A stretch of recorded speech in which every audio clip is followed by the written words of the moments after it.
इस कहानी में हम एक मित्सुआ नाम की एक लड़की को देखते हैं जो इतामोरी के एक शांत शहर में रहती है, लेकिन अब वो अपने जीवन से ऊब गई है। इसलिए एक दिन वो चिल्लाते हुए कहती है कि मैं इस शहर में अपनी लाइफ से तंग आ चुकी हूँ। काश इसके बजाय मैं टोक्यो शहर की एक सुंदर लड़का होती। वहीं दूसरी ओर हम टोक्यो शहर में एक सुंदर लड़के को देखते हैं जिसका नाम ताकी है। यहीं पर ताकी और मित्सुआ के बीच पहला बॉडी स्विच होता है, यानी कि उन दोनों की आत्मा एक दूसरे के अंदर आ जाती है। वहीं हमें पता चलता है कि मित्सुआ और ताकी अलग अलग जगहों पर रहते हैं, बल्कि उनकी समय सीमा भी अलग है। यानी कि ताकी वर्ष 2016 में है जबकि मित्सुआ 2013 में है। इसलिए जब वे शरीर बदलते हैं तो मित्सुआ 3 साल भविष्य में चली जाती है और ताकी 3 साल अतीत में चला जाता है। अब इस पहले स्विच के दौरान उन्हें पता नहीं चलता कि ये सब क्या हो रहा है, इसलिए उन दोनों को लगता है कि ये सब सिर्फ एक सपना है और इसलिए वो दोनों अपने बॉडी के साथ उटपटांग हरकतें करते हैं। अब हमें एक फ्लैशबैक दिखाया जाता है जहाँ 1200 साल पहले एक धूमकेतु पृथ्वी से टकराता है और उससे एक झील बन गई जिसे आज शहर कहा जाता है और यह धूमकेतु फिर से आने वाला है। इसके बाद हमें मित्सुआ को दिखाया जाता है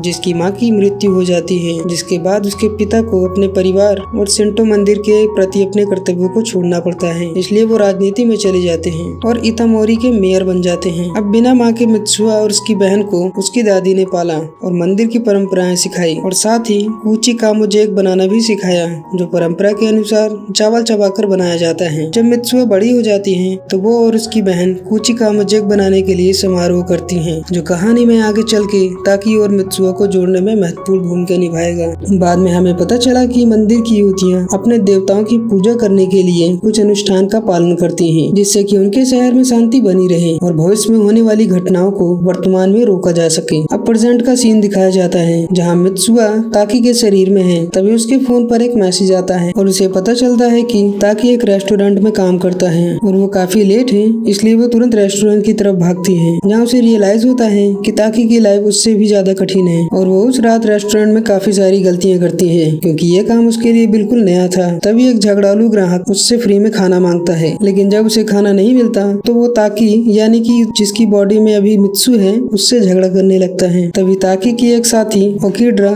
स्थिति को संभालने के लिए वहाँ आती है, लेकिन वो आदमी चुपके से उसके स्कर्ट को कटर से काट देता है। अब कुछ समय बाद मित्सुआ अपने साथी की स्कर्ट में कट देखती है तो उसे ठीक करने की पेशकश करती है, जिससे उसके साथी तो चौंक जाती है क्योंकि वो उसके लिए तो ताकी ही है और उसके इस स्वभाव से काफी खुश होती है। अब अगले दिन ताकी नॉर्मल हो जाता है और जब वो काम पर जाता है तो उसके सभी साथी ओकिड्रा के साथ उसके रिलेशनशिप के बारे में पूछने लगते हैं, लेकिन उसे कुछ भी समझ नहीं आता कि ये सब क्या बात कर रहे हैं क्योंकि असल में कल वो मित्सुआ की बॉडी में था। अब अचानक मिस ओकिड्रा आती है और सभी को अच्छे दिन की शुभकामनाएं देती है और तभी ताकी को आंख मारती है, जिससे वो शर्मा जाता है। आखिरकार अब ताकी और मित्सुआ दोनों को समझ में आ जाता है कि वो अब तक कोई सपना नहीं देख रहे थे, बल्कि सच में उनकी बॉडी बदल गई थी। इसलिए अब जब उनकी बॉडी बदलती है तो वो एक दूसरे की हेल्प के लिए अलग अलग तरीके से एक दूसरे को संदेश लिखकर नियम बनाते हैं ताकि वो एक दूसरे की लाइफ को बिगाड़ ना दे। मित्सुआ नियम में लिखती है कि वो विनम्र रहे और हर समय अच्छे व्यवहार रखे और साथ ही ताकी को उसके शरीर में पूरी तरीके से नहाने की अनुमति नहीं है। वहीं दूसरी ओर ताकी ने मित्सुआ को चेतावनी दी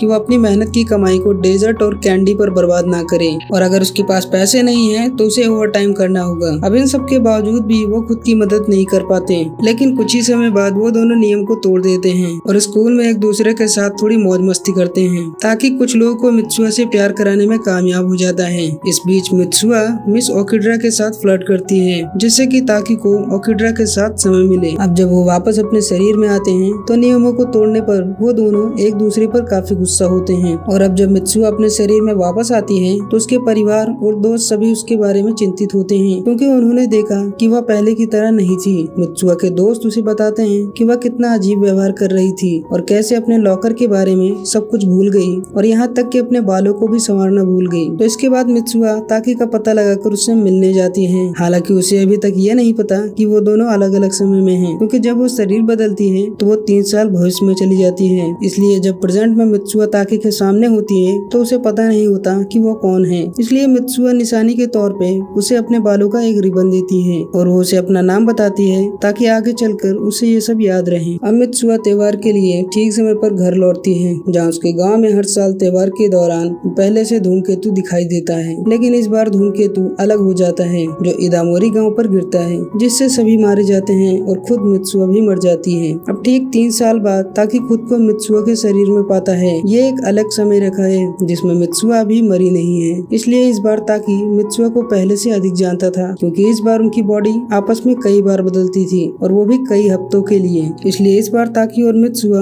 एक दूसरे के जीवन का अनुभव करके एक दूसरे को और अधिक जानते हैं और बात करने के लिए वो मैसेज लिखकर इस्तेमाल करते हैं। मित्सुआ ने ताकि की एक डायरी में नोट छोड़ दिए हैं ताकि वो उसे पढ़ सके। जब वो कुछ समय बाद अपने शरीर में लौटता है तो ताकि मित्सुआ से मिलना चाहता है। वो उसके आसपास की जगह को याद करता है और शहर का एक मैप बनाता है, लेकिन उसे ये नहीं पता कि उस शहर का नाम क्या है। अब स्विच जल्द ही बंद हो जाता है क्योंकि उनकी टाइमलाइन में मित्सुआ की अब मृत्यु हो जाती है। वह इधर ताकि मित्सुआ का पता लगाना चाहता है। वो मित्सुआ के बारे में अधिक जानकारी इकट्ठा करने के लिए अपने दोस्तों को शहर से बाहर ले जाता है और वे ग्रामीण इलाकों में यात्रा करते हैं। तब ताकि को जल्दी ही इदामोरी शहर के बारे में पता चला, जो 3 साल पहले नष्ट हो गया था जब धूमकेतु गिरा था। अब तक मित्सुआ द्वारा छोड़ी गई पत्रिका भी ताकि के फोन से खुद हट जाती है और कोई भी चीज मित्सुआ के अस्तित्व का कोई निशान नहीं रह गया, सिवाय उसके कलाई के चारों ओर लिपटे लाल रिबन का। जब ताकि आखिरी बार मित्सुआ के शरीर में था तो उसने एक मंदिर देखा था जहाँ वो गई थी, इसलिए ताकि जाने का फैसला करता है, ये सोच के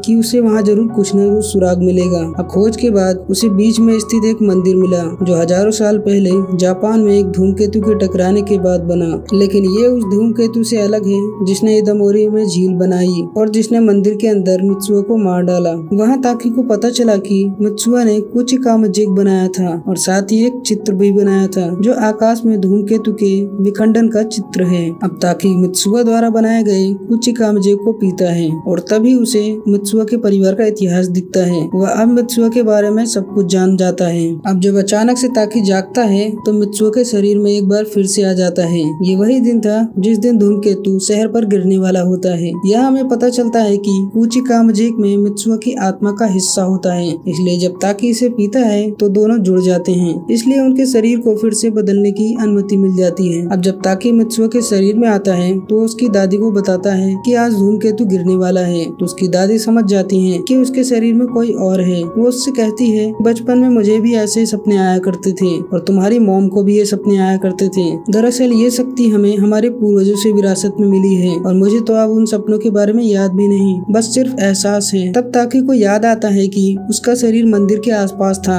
यानी मित्सुआ उसे वहीं पर मिलेगी, तो तुरंत वहाँ जाता है। लेकिन वहाँ दोनों अलग अलग समय में होते हैं, इसलिए दिखाई नहीं देते। लेकिन तभी सूरज ढलने लगता है और तभी अचानक से दोनों समय आपस में एक हो जाते हैं, जिससे वो दोनों दिखाई देने लगते हैं और साथ ही अपने अपने शरीर में वापस आ जाते हैं। और यहाँ पर वो दोनों पहली बार एक दूसरे से मिलते हैं, जहाँ पर ताकि उसे रिबन देता है जो 3 साल से उसने संभाल कर रखा था। अब वो दोनों अपना नाम एक दूसरे के हाथ पर लिखने वाले होते हैं ताकि वो एक दूसरे को भूल न जाएं। लेकिन जल्द ही मित्सुआ अपने समय में वापस चली जाती है, जहाँ वो अपने गाँव को बचाने के लिए दौड़ते हुए अपने पिता के पास जा रही होती है। तभी चोट खाकर वो जमीन पर गिर जाती है, जहाँ उसकी नजर उसके हाथ पर पड़ती है जिस पर आई लव यू लिखा हुआ था। उसे ये याद नहीं कि ये किसने लिखा, क्योंकि टाइम में वापस आने के बाद वो ताकि के बारे में भूल गई है। लेकिन वो देखकर उसे फील होता है कि कोई तो है जो उसके लिए कुछ भी कर सकता है। अब वो अपने पिता को कहती है कि आपको गांव को खाली कराना पड़ेगा, जिसके बारे में वो पहले भी उन्हें बता चुकी है। तो आखिरकार उसके पिता उसकी बात मान जाते हैं। अब कुछ समय बाद धूमकेतु